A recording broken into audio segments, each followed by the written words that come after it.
Amados hermanos en el Señor, les saludo con la paz de nuestro Señor Jesucristo. Agradecemos una vez más, hermanos, su estadía a través de este medio en el cual hemos venido llevando diversidad de lecciones de la palabra de nuestro Dios a lo largo de estos trimestres que hemos venido llevando a cabo. Esperando haya sido de bendición para las vidas de cada uno de nosotros. Hemos estudiado 2 trimestres ya respecto a lo que es este maravilloso y hermoso ministerio de la reconciliación. Hoy veremos un tercero.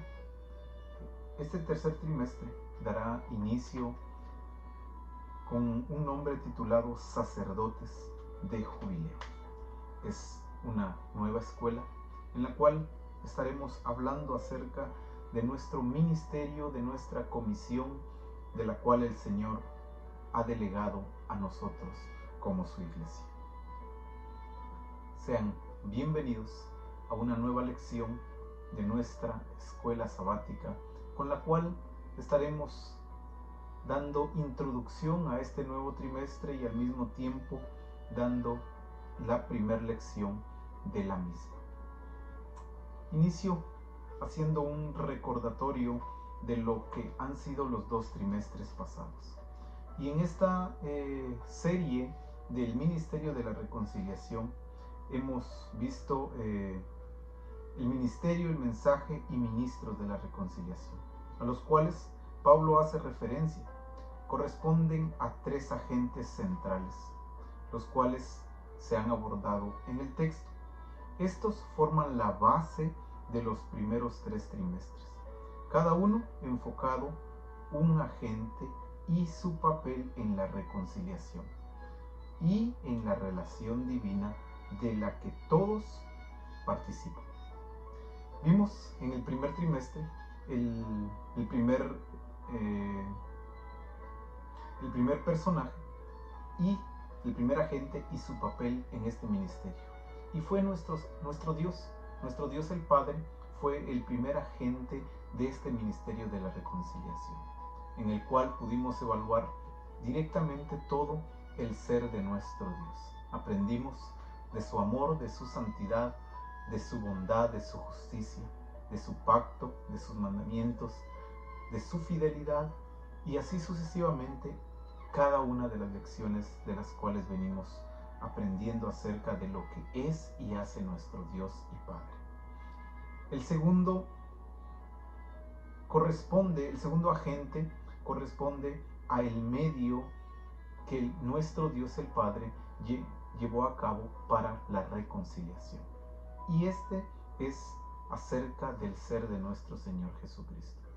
Y vimos en el segundo trimestre titulado Príncipe de Paz todo lo que el Señor hizo para llevar a cabo nuestra reconciliación, conocido como el Cordero sacrificado, conocido como hecho maldición, conocido como el pacificador, quien se encarnó, quien fue 100% hombre pero también 100% Dios, quien es Dios con nosotros, quien dio su vida por nosotros, quien resucitó y quien también ascendió a los cielos.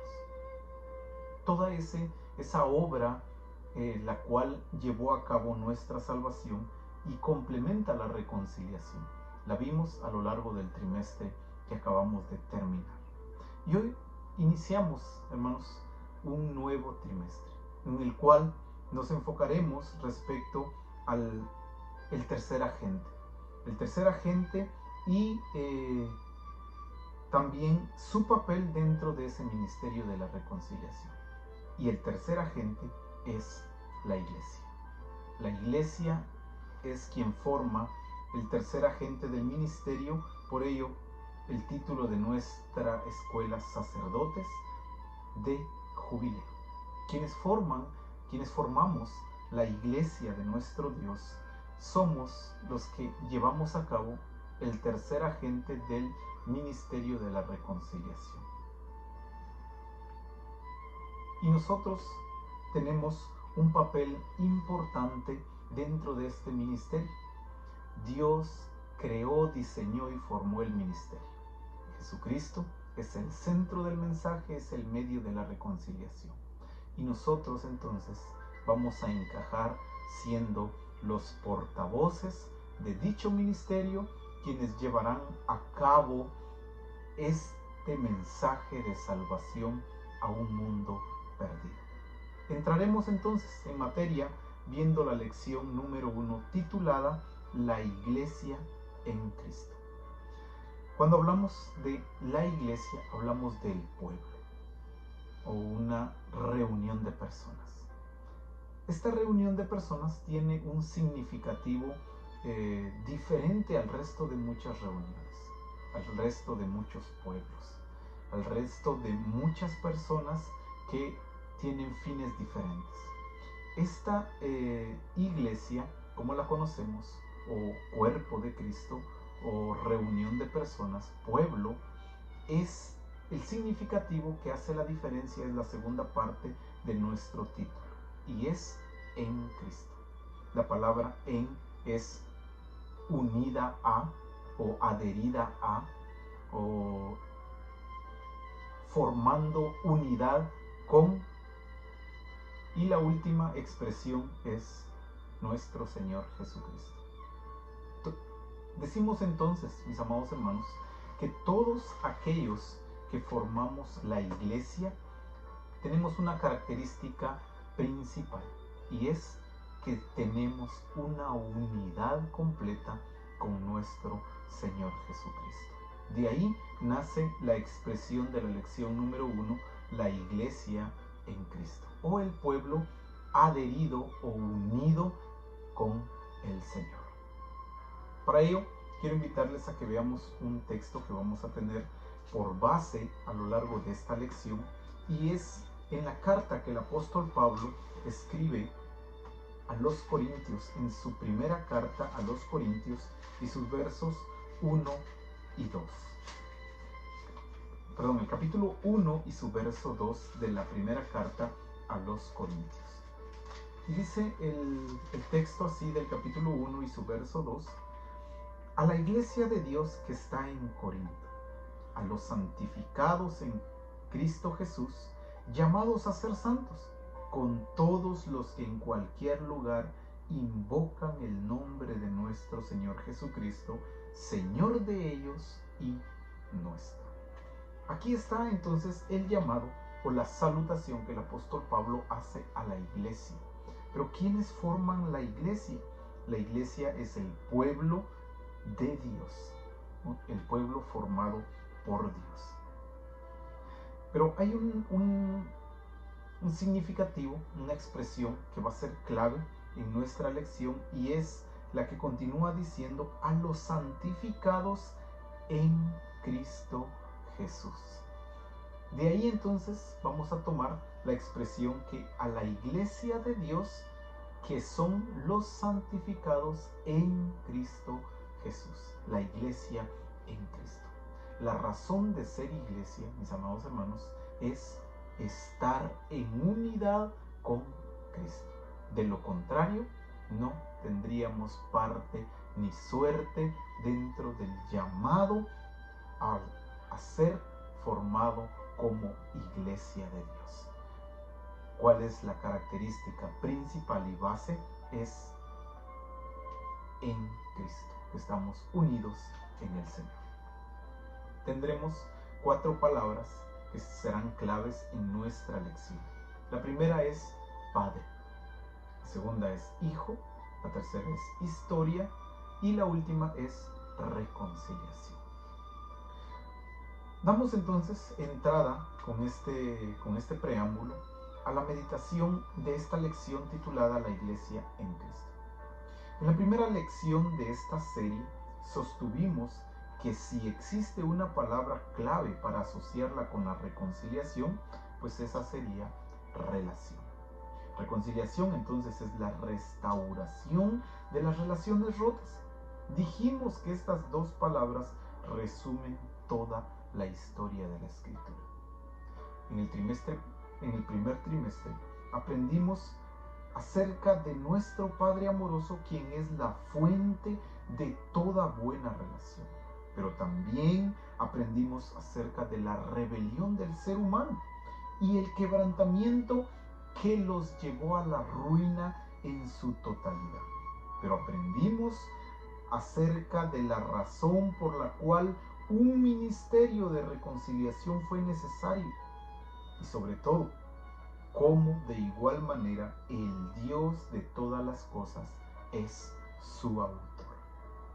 Pero ahora, en la cumbre de la larga historia de las Escrituras, encontramos a nuestro Padre y al ministerio de la reconciliación, pero se revelan plenamente o se revelan en su totalidad en el Hijo, como el príncipe de paz.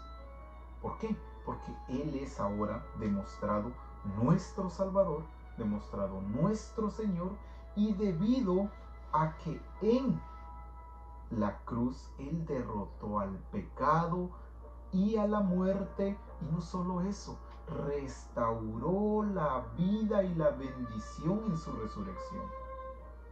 Decimos entonces, si el Padre es la fuente del ministerio de la reconciliación, entonces el Hijo es el centro de la misma.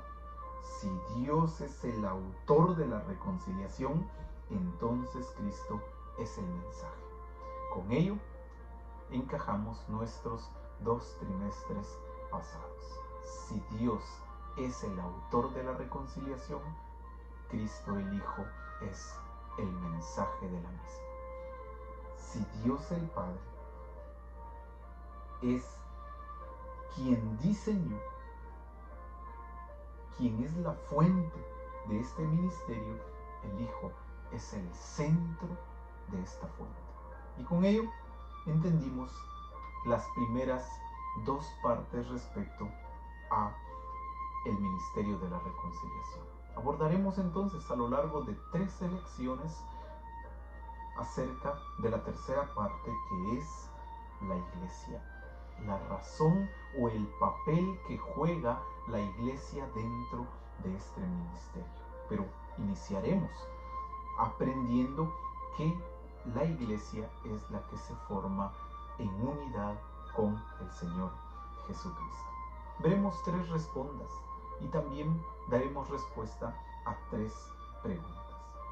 El primer responda menciona de esta manera: Dios nos ha encomendado esta historia a nosotros, su iglesia. Hermanos, el Señor nos ha hecho un llamado como pueblo suyo, como iglesia suya, nos ha hecho un llamado a el trabajo dentro del ministerio de la reconciliación. Y ahora nos ha encomendado esta historia a nosotros, quienes formamos su iglesia. Para ello, hermanos, quiero invitarles a la segunda carta que el apóstol Pablo escribe a los Corintios, en el capítulo 5 y el verso 19, en su segunda parte. Ahí veremos la comisión que Dios da a su iglesia respecto a esta historia que tenemos de la reconciliación. El verso 19 dice de esta forma: que Dios estaba en Cristo reconciliando consigo al mundo, no tomándoles en cuenta a los hombres sus pecados. Pero aquí está la parte que estamos confirmando en esta afirmación, en este responda número 1. Dice: y nos encargó a nosotros la palabra de la reconciliación. Dios nos ha encomendado, nos ha encargado, nos ha comisionado esta historia a nosotros, que somos su iglesia, quienes estamos ahora en Cristo, quienes estamos unidos en el Señor, adheridos a Él. Tenemos esta encomienda, tenemos esta misión, esta comisión de ser portavoces de ese ministerio de la reconciliación. Dios nos lo encargó a nosotros, nos lo dejó a cargo, porque somos su pueblo, somos su iglesia, y el hecho de estar adheridos o en unidad con el Señor Jesucristo, nos hace parte de ese ministerio maravilloso de la reconciliación. Segundo, responda o segunda afirmación. Dice de esta forma: ahora somos embajadores de esta historia ante un mundo que aún es prisionero. El verso 20 de esta misma segunda carta a los Corintios, en el capítulo 5, nos habla acerca de ello, diciendo: así que somos embajadores en nombre de Cristo, como si Dios rogase por medio de nosotros, os rogamos en nombre de Cristo, reconciliados con Dios. En la segunda afirmación nos dice: ahora, hermanos, somos embajadores. Ahora el Señor, al habernos comisionado, nos ha hecho sus representantes aquí en la tierra, representantes de esta historia maravillosa de la reconciliación. ¿Pero a quién? Ante un mundo que aún es prisionero. Prisionero del pecado, prisionero de las tinieblas, prisionero del reino de las tinieblas, prisionero también del rey de este siglo. Ante este mundo que aún es prisionero, nosotros somos los embajadores de este ministerio, los cuales llevaremos a cabo este trabajo. Y entonces la expresión del verso 20 dice: os rogamos en el nombre de Cristo. Pero ¿cómo rogamos? Como si Dios rogase por medio de nosotros. El hecho de ser representantes de este ministerio de la reconciliación nos pone en un lugar de colaboración y sobre todo nos pone en un lugar de misericordia. Recordando las palabras de nuestro apóstol Pablo en Filipenses capítulo 2, verso 5, el cual dice: haya en vosotros ese sentir que hubo también en Cristo Jesús. El sentir de compadecerse de un mundo prisionero. El sentir de llevar libertad a una humanidad que se encuentra esclavizada. El sentir de compadecerse de la necesidad de luz en un mundo de tiniebla. Somos entonces ahora embajadores de esta historia en un mundo que aún es prisionero. Y el último responda, o la última afirmación menciona así: el que persevera en la doctrina de Cristo tiene al Padre y al Hijo. Y de aquí entonces, mis amados hermanos, parte la expresión la iglesia en Cristo. Porque una iglesia en Cristo es la que está en la doctrina de Cristo o en la enseñanza de Cristo. Una iglesia en Cristo, una iglesia unida a Jesucristo, es aquella que es quien se mantiene firme en esa enseñanza, quien se mantiene firme en esa doctrina de Cristo. Siendo así, manteniéndose firme en esa doctrina, en esa enseñanza, automáticamente tiene al Padre, al que hizo posible todo este ministerio, la fuente de este ministerio, y también tiene al Hijo, quien es el mensaje de este ministerio de la reconciliación.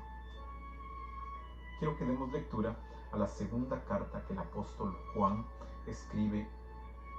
Solo tiene un capítulo, entonces vamos a dar lectura al verso 9. Capítulo 1, verso 9 de segunda de Juan dice de esta forma: cualquiera que se extravía y no persevera en la doctrina de Cristo, no tiene a Dios, y el que persevera en la doctrina de Cristo, ese sí tiene al Padre y al Hijo. Notemos entonces la necesidad de perseverar en la enseñanza de Cristo. El hecho de extraviarse, el hecho de apartarse, de ya no perseverar en esta enseñanza, en esta doctrina del Señor, nos alejaría de ser llamados iglesia de Dios o pueblo de Dios o una iglesia en Cristo. Es una necesidad entonces perseverar en Cristo para poder tener al Padre y para poder tener al Hijo. Esta bella y arrolladora historia de las Escrituras tiene sentido en nuestras propias historias personales. Cuando nos damos cuenta de estos, nos damos cuenta de la necesidad que tenemos de llevar a cabo ese ministerio. Vemos la necesidad en la humanidad y sabemos que estamos llamados a participar dentro de ese trabajo. Ciertamente, si estamos en Cristo, entonces esta se ha convertido en nuestra historia. Si estamos fuera de Cristo, mis amados hermanos, entonces no es con nosotros con quien estamos hablando. El Señor no nos ha llamado si estamos aún fuera de Cristo.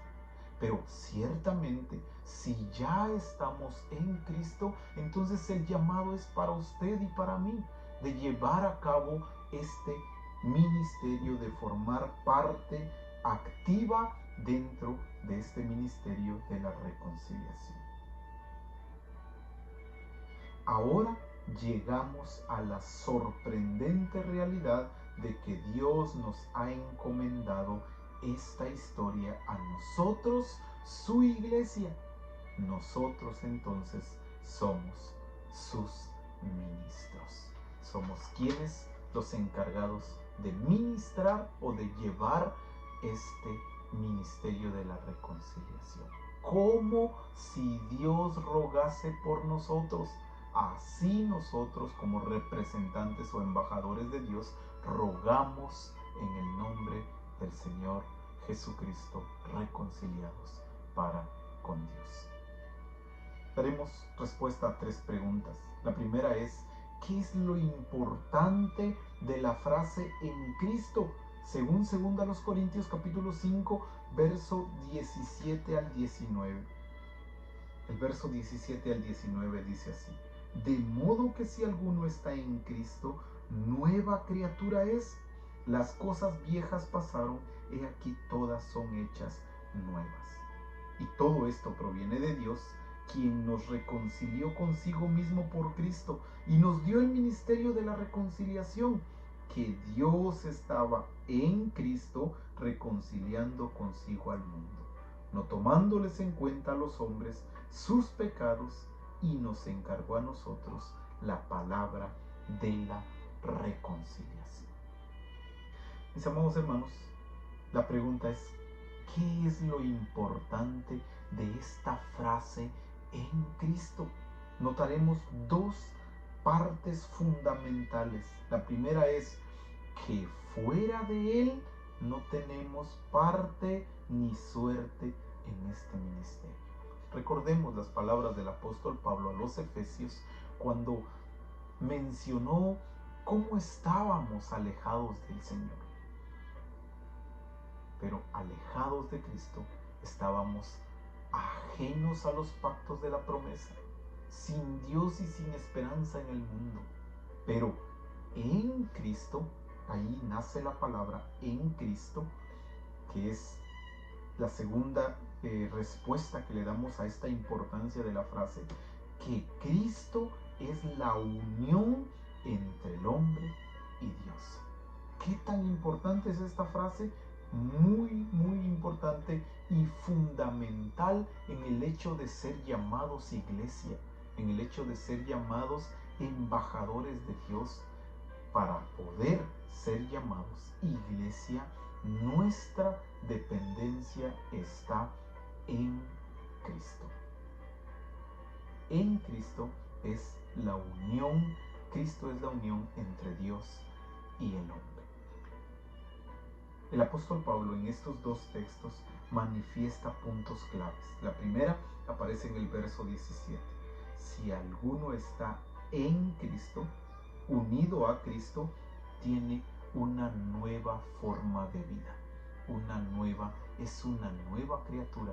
es una nueva creación, no es el mismo hombre pensando para sí, para su propio beneficio. Ahora es completamente diferente. Y esa es una expresión fundamental en nuestro punto en Cristo. La segunda parte aparece respecto a lo que Dios hizo. Dios estaba en Cristo reconciliando consigo al mundo. Si Dios es la fuente, dijimos, Cristo es el centro del mensaje, lo que conlleva a un punto muy fuerte de que si Cristo es la unión entre Dios y el hombre, sin Él, sin esa unión, no tendríamos ni una sola relación con nuestro Dios. Por lo consiguiente, la frase o esta parte llamada en Cristo es de suma importancia en nuestra vida cristiana. Pregunta número 2. ¿Qué preocupación y gozo acerca de Cristo expresa segunda de Juan por la iglesia? Primero daremos respuesta a la preocupación. Regresemos a la segunda carta del apóstol Juan en el capítulo 1 y vamos a dar lectura a los versos 4 al 10. Pero quiero dar respuesta a la preocupación. La preocupación que el apóstol Pablo tenía acerca de la iglesia, acerca de Cristo, acerca de la iglesia en Cristo, es que primero que no se apartasen de la verdad. Así manifiesta el verso 8, del verso 7 al verso 10, citando así: porque muchos engañadores han salido por el mundo que no confiesan que Jesucristo ha venido en carne. Quien esto hace es el engañador y el anticristo. De ahí la necesidad de estar unidos a Dios en Cristo. De no hacerlo así, estaríamos fuera de ese mismo ministerio. Verso 8. Mirad por vosotros mismos. Aquí está la preocupación de Pablo. Alertas, miren por ustedes mismos, para que no perdáis el fruto de vuestro trabajo. ¿Cuál es el fruto de vuestro trabajo? Sino que recibáis galardón completo. Queremos, hermanos, recibir galardón completo.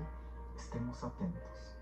Estamos siendo llamados a estar precavidos. Verso 9. ¿A qué? ¿O de qué? Cualquiera que se extravía y no persevera en la doctrina de Cristo, no tiene a Dios. Y el que persevera en la doctrina de Cristo, este sí tiene al Padre y al Hijo. Cualquiera que se extravía. Puede ser usted, puedo ser yo. Cualquiera que se sale, que se aparta y no persevera en la enseñanza, en la doctrina de Cristo, deja de tener a Dios y deja de tener a Cristo. Por lo consiguiente, no tendría parte en este ministerio. Pero la necesidad del apóstol Pablo o la preocupación es que nadie se aparte de esta doctrina maravillosa. Verso 10. Si alguno viene a vosotros y trae esta doctrina y no trae esta doctrina, no lo recibáis en casa. Esa expresión es importante.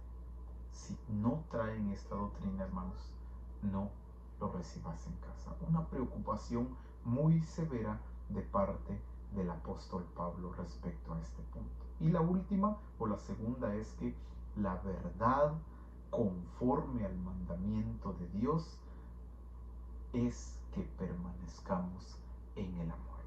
Quiero dar lectura a los versos 4, 5 y 6. Mucho, y aquí está la respuesta a la siguiente pregunta: ¿cuál es el gozo? Ya vimos la preocupación y ahora el gozo que expresa Pablo respecto a la iglesia.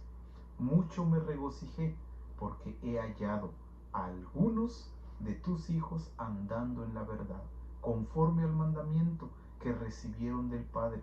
Y ahora te ruego,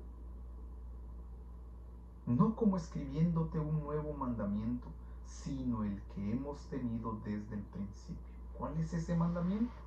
Que nos amemos unos a otros. Verso 6. Y este es el amor, que andemos en sus mandamientos. Y ahora véalo de una postura diferente. Este es el mandamiento, que andemos en amor, como vosotros habéis oído desde el principio. El gozo del apóstol Pablo, en el cual él se regocijaba, era que la iglesia permanecía dentro de ese amor que era cumpliendo la voluntad de Dios. Y el cumplir la voluntad de Dios lo mantenía dentro del mismo amor. Pero la preocupación era evitar que alguien se extraviara de la doctrina, de la enseñanza en Cristo. Tercera y última pregunta: ¿qué tan bien conoce, qué tan bien pregona, qué tan bien vive usted la historia del Padre y del Hijo? Esta es una pregunta personal. Primera respuesta que debemos dar: ¿conocemos a Dios el Padre? Segunda respuesta: ¿conocemos al Hijo? Tercera respuesta: ¿vive en la doctrina de ambos? ¿Vivimos dentro de esa doctrina? Otra pregunta más: ¿vive en amor y fiel a sus mandamientos? Si todas esas respuestas son positivas, ¿qué más nos queda? La última afirmación es: predique, pregone pues, y anuncie que en la luz de Cristo usted vive ya. Pregone, predique en este mundo de tinieblas, en este mundo prisionero de la maldad. Si ya conocemos bien, si ya vivimos bien al Padre y al Hijo, ahora prediquemos. Somos los llamados a ser ministros de esta reconciliación. Recordando las palabras del apóstol Juan en el Evangelio de Juan, capítulo 17, verso 3: esta es la vida eterna, que te conozcan a ti, el único Dios verdadero, y a Jesucristo, a quien tú has enviado. Hermano, ¿conoce usted a Dios? ¿Conoce a Jesucristo? ¿Vive usted a Dios? ¿Vive a Jesucristo? Bueno, predique a Dios y predique a Jesucristo. Resumiendo la lección en las 4 palabras que vimos, decimos entonces: nuestro Padre, a través de toda la historia, nos revela el ministerio de la reconciliación en su Hijo.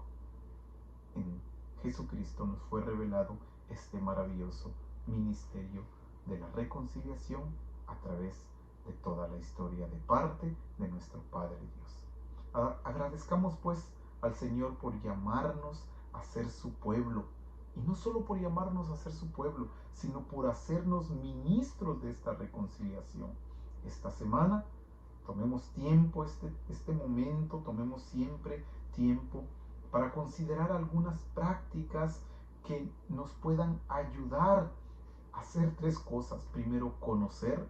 Segundo, predicar. Y tercero, vivir de una mejor manera la historia de nuestro Padre y de su Hijo, el Príncipe de Paz, actuando así como sacerdotes de jubileo, como ministros de esta reconciliación, como embajadores o representantes del Señor. Pero el ministerio de la reconciliación, llevémonos esta frase en mente, depende de nuestra unión en Cristo. De eso depende el llamado o el ministerio de esta reconciliación. Cristo es el centro, Dios, entre Dios y el hombre. Su encuentro en Él y, por supuesto, el ministerio de la reconciliación depende entonces de nuestra unión en Cristo.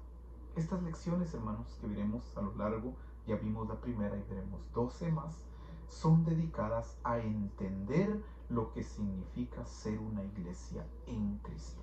una iglesia cristocéntrica o ser sacerdotes de jubileo, viviendo y ministrando en el Padre y también en el Hijo.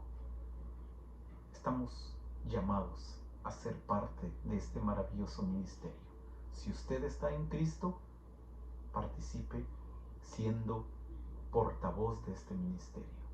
Si no lo está, le invitamos a que se acerque y forme parte de una iglesia en Cristo, de la iglesia de Dios, quienes son los santificados en Cristo, aquellos que estamos llamados a ser santos. Que el Señor le bendiga y los esperamos hasta la nueva lección. Que el Señor derrame bendiciones en su vida. Paz, hermanos.